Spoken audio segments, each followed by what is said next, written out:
السلام علیکم ناظرین، میں ہوں آپ کا میزبان اور آپ دیکھ رہے ہیں قاسم لائیو نیوز۔ ناظرین، آج کا دھماکے دار ٹاپک ہے ڈار سے ڈالر تک دو غیر ملکی خواتین کے اغوا کا معاملہ، دو غیر ملکی خواتین کی بازیابی،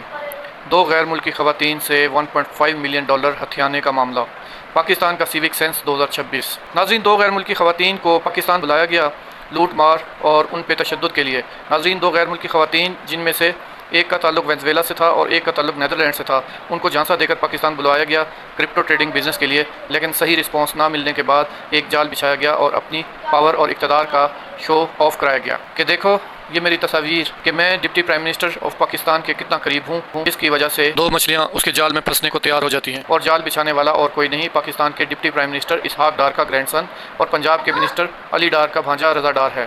ناظرین، حیرت انگیز انکشافات کی طرف بڑھنے سے پہلے آپ سے گزارش ہے کہ اگر آپ کو ہماری یہ کاوش پسند آ رہی ہے تو ویڈیو کو لائک کر دیں، اور ابھی تک چینل کو سبسکرائب نہیں کیا تو چینل کو سبسکرائب کر دیں تاکہ آپ ہم سے جڑے رہ سکیں مزید نئی تہلکہ خیز خبریں اور تجزیہ سننے اور دیکھنے کے لیے۔ دوستو، دونوں غیر ملکی خواتین کو شیشے میں اتارنے کے بعد ماسٹر مائنڈ رضا ڈار نے پریورٹی بیسس پہ ویزے لگوا کر دیے، جس سے غیر ملکی خواتین کو مزید یقین ہو گیا کہ رضا ڈار صاحب تو پاکستان کی کوئی پہنچی ہوئی ہستی ہیں، اور جیسے ہی دونوں خواتین پاکستان کے ایئرپورٹ پہ لینڈ کرتی ہیں تو اپنے لیے سرکاری گاڑیوں کا پروٹوکول دیکھ کر تو وہ رضا ڈار کے شہر میں جیسے گرفتار ہو گئیں اور تن من اور دھن رضا ڈار کو پر قربان کرنے کو جیسے تیار ہو گئیں۔ لیکن ان کو کیا پتہ تھا کہ بکرے کو حلال کرنے سے پہلے اس کا بڑا خیال رکھا جاتا ہے، خوب کھلایا پلایا جاتا ہے۔ خیر، ان کو میرٹ ہوٹل میں ٹھہرایا جاتا ہے، مختلف قسم کے اچھے ریسٹورنٹ سے کھانا کھلایا جاتا ہے، پھر نتھیا گلی اور ناردرن ایریاز کی سیر کرائی جاتی ہے۔ پھر جب ان کو لاہور لایا جاتا ہے کارروائی ڈالنے کے لیے تو وہاں ایک ڈرامہ رچایا جاتا ہے کہ ہم خالہ شمیم کے گھر جا رہے ہیں، ان کی آج برتھ ڈے ہے، اور یہ کہہ کر اچھا سا کیک بنوایا جاتا ہے، اور جب گھر پہ لے جایا جاتا ہے تو گھر پہ تو تالا لگا ہوا ہوتا ہے۔ گھر میں ان کو لے جا کے تھوڑی ہی دیر بعد کئی بندوقوں والے بندے آ جاتے ہیں جو دونوں غیر ملکی خواتین پر ایسے ٹوٹ پڑتے ہیں جیسے کئی ہفتوں کا بھوکا شیر۔ پھر کچھ دن تک ان بدقسمت غیر ملکی خواتین کو وہ ایکسپیرینس کروایا جاتا ہے جس کا انہوں نے کبھی اپنی زندگی میں تصور بھی نہیں کیا ہوتا۔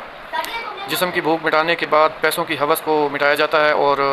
بالآخر ان کو کہا جاتا ہے کہ اب تم دونوں کو آزاد کر دیا جائے گا۔ لاہور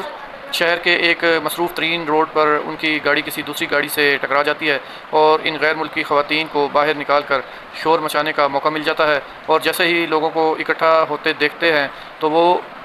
بھیڑیے ان خواتین کو وہیں چھوڑ کر بھاگ جاتے ہیں، اور نیوز اینکر یاسر شامی آس پاس ہی ہوتا ہے، اس لیے وہ فوراً سے جائے وقوع پر پہنچ کر ساری انویسٹیگیشن کر کے رپورٹنگ کرتا ہے اور پورا معاملہ سوشل میڈیا پہ اپلوڈ بھی کر دیتا ہے، جس کی وجہ سے ایمبیسیز بھی حرکت میں آ جاتی ہیں اور پاکستان کا غلام ڈپارٹمنٹ پولیس ڈپارٹمنٹ بھی فوراً پہنچ جاتا ہے اور ڈرامائی انداز میں بیانیہ تبدیل کرنے کی ناکام کوشش کرتا ہے اقتدار کے بھوکوں کو بچانے کے لیے، لیکن ایمبیسیز کے حرکت میں آنے سے سارا معاملہ ہاتھ سے نکل جاتا ہے۔ تو ناظرین، حقائق سے جلد پردہ اٹھ جائے گا کہ اس بھیانک کھیل میں اور کون کون ملوث ہے اور سہولت کار ہے۔ تو ناظرین، ابھی سب سے بڑے راز سے پردہ اٹھانا ابھی باقی ہے،